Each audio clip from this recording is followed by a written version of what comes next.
Ang unang ensayo ni Justin Brownlee para sa Meralco Bolts, mukhang tatagilid ang Macau, 4 na dekalibring national team player. Yan ang ating mga pag-uusapan para sa video natin na ito.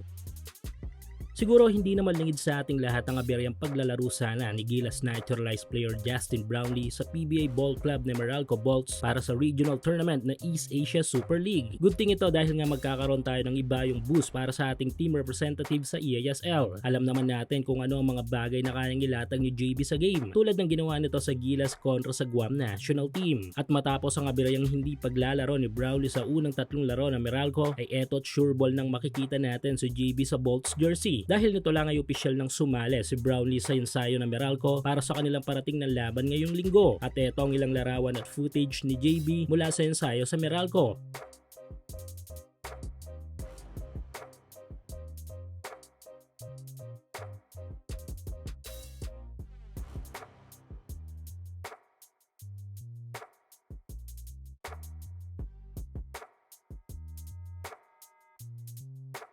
At sa ensayong ito ay may isang larawan na tila kakatakutan ng matindi ng kupunan na susunod nating makakalaban. Ito nga yung larawang pagsama-sama ng 4 na dekalibreng national team players para dito sa kupunan ng Meralco. Ang una ay si Justin Brownlee na manlalaro ng Gilas. Pangalawa ay si RHJ na naturalized player ng Jordan. At ang ating big man ay si Ismael Romero ng Puerto Rico. At ang offensive machine na si Nasina Vahidi ng Iran national team na naging dominante nito lang World Cup Asian Qualifiers. Sa katunayan ay pasok pa nga itong si Vahidi sa 10 most watched star ng mismong FIBA. At ang magkakasamang paglalaro nito sa team na Meralco ay ang magbibigay ng malaking tsansa sa atin para sa panalo kontra sa kupunan ng Macau. Bagay naman na magbibigay ng matinding babala sa team mula sa Macau. Last matchup na Meralco at Macau ay natalo sila without Justin Brownlee. Kung inyong natatandaan sa naging tune-up game ng Gilas ay numero 1 player ng Gilas si JB na nag-bounce sa pagkatalo para dito sa Macau. At may posibilidad na maulit sa kanila ito sa susunod na paghaharap natin. Kaya abangan natin ang magiging laban ni Meralco Bolts kontra dito sa Macau Black Bears.